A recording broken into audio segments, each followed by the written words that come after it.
Bah alors, première question, avec des infos un peu générales, depuis combien de temps vous faites cette profession, pourquoi la grande distribution, etc. Alors moi, j'ai tout le temps fait, enfin du moins j'ai tout le temps été dans la comptabilité. Hein. J'ai passé un BTS, j'ai un BTS comptabilité. Ok. Alors pourquoi je suis arrivé là? C'était un peu plus le hasard et voilà, et le cursus scolaire qui a fait que, hein. Et donc voilà. Et donc après, j'ai commencé par être en D'accord. cabinet d'expertise comptable. J'ai fait ça à peu près pendant 6 ans, à peu près. Voilà, j'ai quitté le cabinet. Et après, je me suis retrouvé en entreprise, mais alors pas du tout la grande distribution. Hein. C'était plutôt le secteur du bâtiment. J'ai fait ça pendant D'accord. 2 ans. Mais bon, c'était une petite entreprise où vraiment j'ai tourné en rond très très très très rapidement. Et j'ai atterri à Bressuire dans la grande distribution par le pur hasard en postulant à l'annonce que M. Jadot avait passée, comme j'ai postulé à d'autres annonces dans des domaines divers et variés.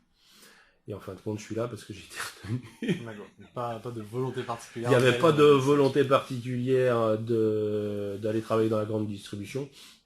Alors je connaissais d'un point de vue terrain parce que pendant 6 ans à peu près, ouais, j'ai fait toutes les saisons, notamment j'étais à Roche-sur-Yon, à Saudi Roche. Donc voilà, alors, je D'accord. connaissais la grande distribution en tant que sur le terrain, mais après, au niveau comptable, pas du tout. Donc voilà, donc là je suis là depuis mai 99. D'accord, ok. Et je regrette pas parce que c'est très très varié, c'est vraiment pas, on n'est pas du tout cloisonné comme on peut être cloisonné quand on fait de la compta dans un cabinet ou dans un autre secteur, quoi.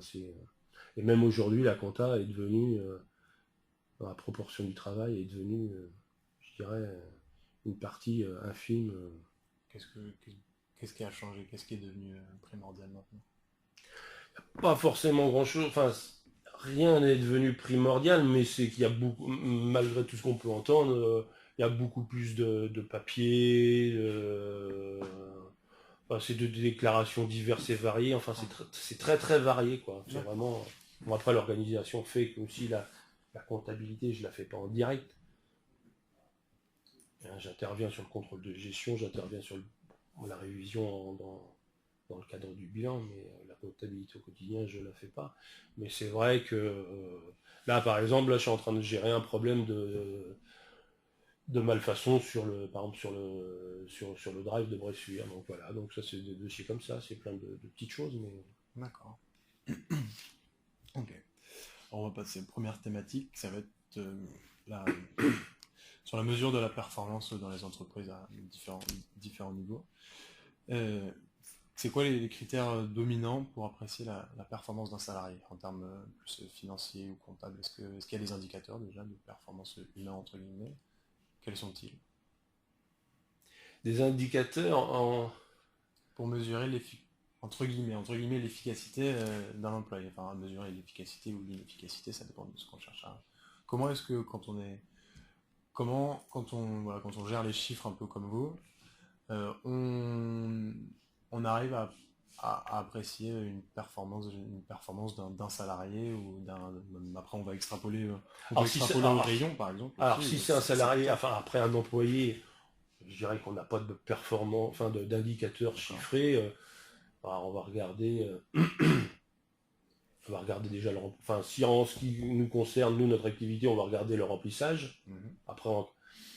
Après, on peut regarder, alors si après le remplissage, on peut aller éventuellement calculer un taux de rupture, mais enfin, déjà je crois de visu déjà on voit, Oui, il je arrive pense que ça ça se sert à rien d'aller calculer un taux de rupture, déjà de visu ça se voit. Après on peut regarder bon, tout ce qui est périmé, des choses comme ça, mais il n'y a pas de calcul qui est fait. Par contre, au niveau si on passe sur la catégorie responsable, Mhm. là, on peut avoir des indicateurs chiffrés, on peut regarder le chiffre d'affaires, on peut regarder les évolutions de chiffre d'affaires, on peut regarder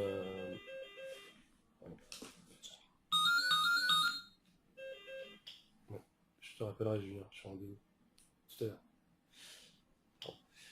Donc oui, on peut regarder l'évolution du chiffre d'affaires, on peut regarder la marge, le taux de marge, et puis donc comparer aussi l'évolution du taux de marge. Ça, ce sont des indicateurs chiffrés que l'on sort régulièrement pour certains secteurs, notamment les produits frais, où on fait des inventaires tournants à peu près tous les 2 mois. Et puis après, pour le reste des rayons, forcément, il y a au moins une fois par an lors du bilan. D'accord. Non. Donc pas vraiment, si je résume, pas de critères vraiment chiffrés et très palpables pour la performance d'un employé, Non, un employé, un manutentionnaire, un employé libre-service, mais par contre pour les responsables, oui, voilà. un peu plus. Mm. D'accord. Et si on... La même question, mais pour un rayon, un secteur, du coup vous avez à peu près répondu. Oui, voilà, c'est... Oui, parce qu'un rayon, derrière un rayon, un secteur, il y a un responsable. Donc oui, donc on analyse le responsable, enfin le rayon, quoi, voilà. Donc, oui. D'accord. Et comment est-ce qu'on détermine les critères pour un service qu'on vient de lancer? Par exemple, un drive, un scan achat, une carte de fidélité. Comment est-ce que, de manière comptable, on arrive à analyser s'il y a la retombée financière? Bon, pour le drive, ça va être le chiffre d'affaires, évidemment, mais... Chiffre d'affaires, la marge, oui. Sinon, est-ce qu'il y a d'autres critères qui rentrent en compte? Comment est-ce que... Par exemple, quand on prend le drive, quand on a lancé le drive de Bressuire, donc il y a eu une étude de marché qui a été faite avec un potentiel, annoncé. Donc après, déjà après, on peut toujours, analyser la performance que l'on réalise par rapport à l'étude financière. On peut aussi se comparer à certains collègues qui ont à peu près la même... avec qui on peut se comparer la même taille de ville, des choses comme ça. Si on prend le scan achat, on regarde beaucoup aussi les stats des autres magasins et en choisissant des magasins qui sont, qui ont la même taille. Bien sûr, on ne va pas se comparer avec Atlantis. Donc on choisit, on a quelques magasins cibles et donc si eux sont capables de faire telle performance sur, par exemple, le scan achat, on se doit de il n'y a pas de raison qu'on n'y arrive pas. Par exemple, on vient de lancer les caisses libre-service au mois d'août dernier. On a récupéré des stats dernièrement. On a comparé nos stats avec justement les magasins. On avait ciblé certains magasins qui nous ressemblaient et donc voilà. D'accord. Donc les services vraiment où la retombée économique pure est difficile à quantifier, l'indicateur ça va être la comparaison. Oui, parce que sur un service scan achat, la retombée économique, elle est difficile à quantifier. Oui, c'est un service que l'on apporte au client et voilà, c'est comme les caisses libre-service. C'est un service, c'est aussi une souplesse éventuellement après sur la ligne de caisse, mais il n'y a pas de... Un drive, il y a une retombée économique. Scan achat, on ne peut pas en dire autant. D'accord. Et tous les critères là, dont on a parlé, est-ce que vous voyez des limites ou des choses qui seraient potentiellement non prises en compte dans ces choses-là et qui, d'une certaine manière, fausseraient un peu l'analyse purement économique qu'on en a? Est-ce que vous voyez là comme ça des inconvénients à la manière dont on a de mesurer la performance un peu dans tout confondu? Non, pas spécialement. D'accord. Non. Ok, très bien. Et on va parler un peu des charges de personnel. Si j'évoque les coûts cachés, qu'est-ce que vous entendez par là? Je parle de... Non, c'est vous qui l'évoquez, donc qu'est-ce que vous entendez? Alors si je vous dis coûts cachés, qu'est-ce que ça m'inspire? Voilà, qu'est-ce que ça vous inspire quand je dis coûts cachés, les coûts cachés d'une entreprise? À quoi vous pensez comme ça?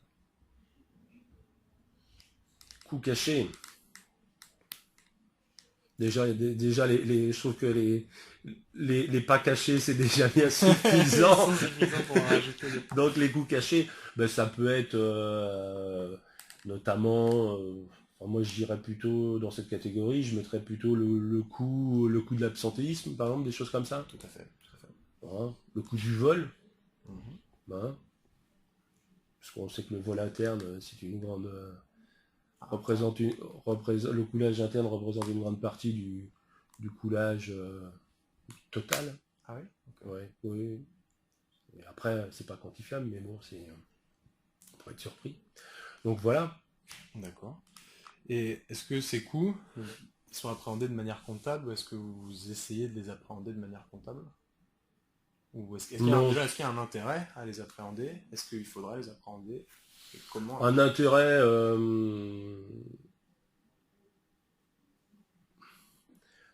Un intérêt de toute façon, non. Enfin, comme ça, je le vois pas. Déjà, donc au quotidien, on ne l'appréhende pas.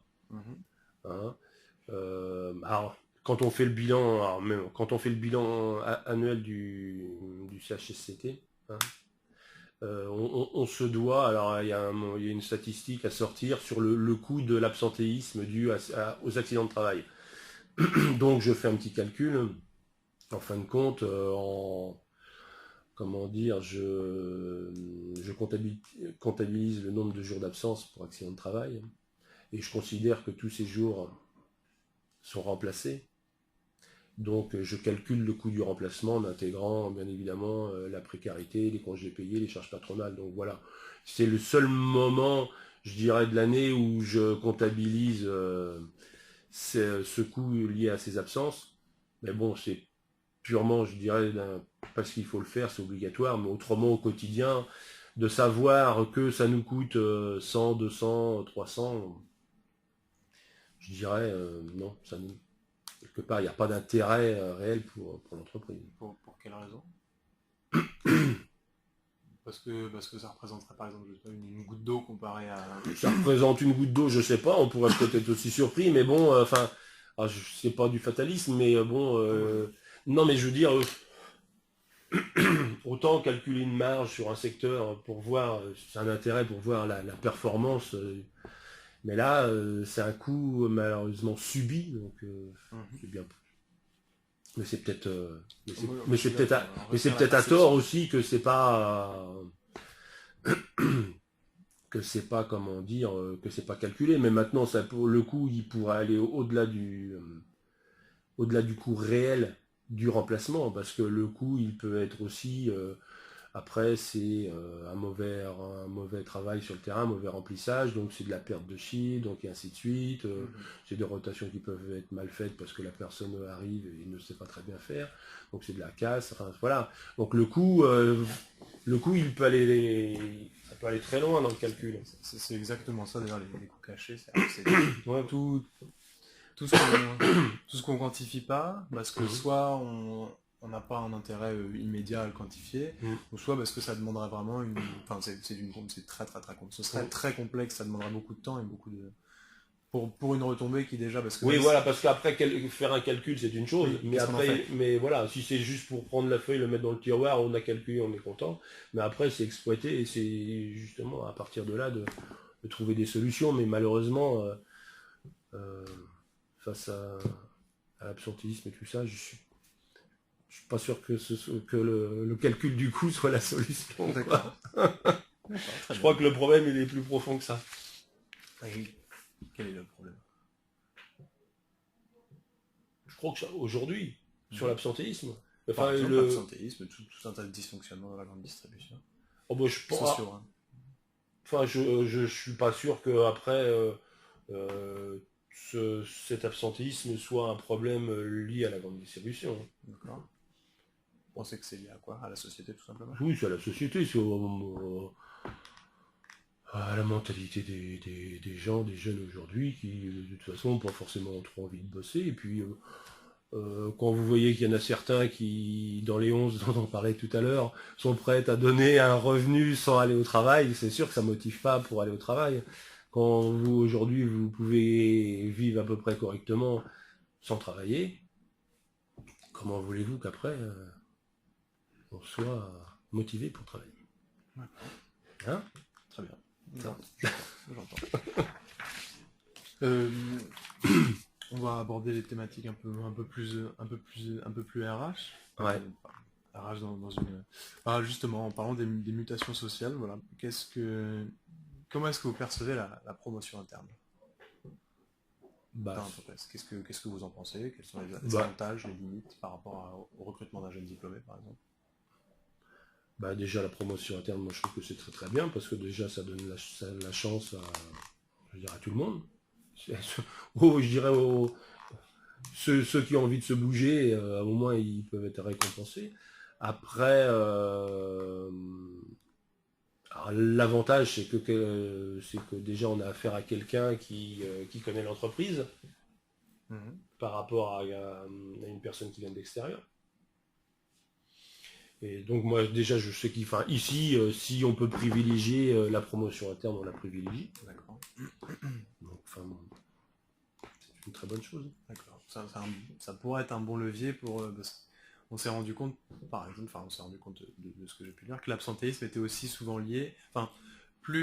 Moins il y avait un sentiment de responsabilisation et d'intégration dans l'entreprise, plus les gens allaient être tentés par l'absentéisme. Et donc une des manières, entre guillemets, un des leviers pour pallier un peu à l'absentéisme, ce serait responsabiliser un peu plus les gens en leur donnant plus de responsabilités et en pas faire miroiter, mais en montrant que la voie est possible à la personne qui veut bien le faire. Oui, mais après, tout le monde n'adhère pas forcément au discours, vous savez. C'est sûr. Parce que c'est un discours qui en tout cas est souvent... Oui, après, je sais pas si c'est vraiment si ça peut, freiner l'absentéisme, parce que, après, plus vous montez, moins, je dirais, la pyramide, elle est... vous pouvez pas faire de la promotion interne avec tout le monde. Hein. Il y a forcément une base et après des responsables, donc tout le monde ne peut pas être... oui, c'est sûr, tout le monde ne peut pas être promu, on va dire. Puis, vous savez, il y en a qui sont très bien dans leur petit confort à la base et qui n'ont surtout pas envie de... Il y en a qui n'en veulent pas. Alors après, je suis pas convaincu que ça... ça pourrait freiner l'absentéisme, et surtout ceux qui sont, enclins à une promotion, c'est pas ceux qui sont absents, quoi. C'est pas... Oui, parce que les gens absents, c'est pas ceux qui sont motivés, ceux qui ont envie d'avancer. Hein. C'est pas ceux qui vous présentent déjà à la base en défaut de motivation. On est bien d'accord. D'accord. Pour moi, c'est ce que... Mais moi, je suis là pour récolter ce que c'est ce que je pense. Quoi. Quand on a envie d'avancer, on n'est pas absent. Hein. D'accord, c'est vrai. Je suis d'accord. Et on va passer à des questions, vraiment deux questions assez larges. Bon, c'est plus destiné au RH, mais quelle solution est-ce que vous pourriez mettez-vous en place, est-ce que s'il y en a, pour pallier au problème de recrutement? Quelles sont vos petites méthodes maison, s'il y en a, des petites recettes? Et s'il n'y en a pas, est-ce que vous en voyez? Est-ce qu'il y a des pistes qui paraîtraient pertinentes pour réduire tous ces problèmes-là qui quand même... Des solutions, non. Des solutions maison, on n'en a pas. Après, des solutions, je sais pas comme ça, mais c'est vrai qu'aujourd'hui, il y a je ne sais combien de chômeurs. Et quand on cherche du monde, on passe des annonces, on reçoit pas de CV. Je crois que les solutions, elles sont plus chez nos politiques, ou il faudrait, il faudrait mettre les gens au boulot et les obliger surtout à aller travailler, quoi. Et je pense qu'il y a peut-être certains robinets qu'il faudrait couper, ce qui permettrait à certains de se lever et de se bouger pour aller chercher du boulot. D'accord, donc voilà. Le problème pour vous, bon, même si en tant que secteur... Mais après, c'est bon, c'est adapté, mais pensez que le problème, il est plus entre les mains je sais pas comment l'élite gouvernementale, de nos plutôt qu'entre nos mains à nous, écoutez, après, quand vous cherchez du monde et que vous passez des annonces, après, qu'est-ce que vous voulez aller faire de plus? Je sais pas, vous n'avez pas aller... bon, alors c'est vrai qu'aujourd'hui, nous, on travaille le samedi. Alors déjà, travailler le samedi, alors là, mon Dieu. Quand on voit qu'il y a énormément de gens qui sont au week-end le jeudi soir ou le vendredi à midi, c'est vrai que travailler le samedi, déjà, c'est un frein. Bon, après, la grande distribution a peut-être un déficit d'image. Peut-être. Après, c'est dommage parce que quand on y est, trouve qu'il y a beaucoup d'avantages. En plus, en termes de rémunération, si les gens savaient, je pense qu'ils seraient agréablement surpris. Je pense aussi. Hein, parce que bon, on a quand même, avec tout ce qui est intéressement, participation, ça fait quand même des rémunérations plutôt intéressantes par rapport à ce qui peut se passer dans d'autres secteurs. Mais voilà, quoi, si les gens veulent pas travailler, parce qu'aujourd'hui c'est ça, hein, beaucoup. Moi, solution, mis à part en haut couper les robinets, personnellement j'en vois pas beaucoup. D'accord, ok, bah c'est une. Voilà. Bah, je pense que j'ai fait le tour de la plupart des thématiques. Je voulais rebondir sur un point que vous veniez de soulever.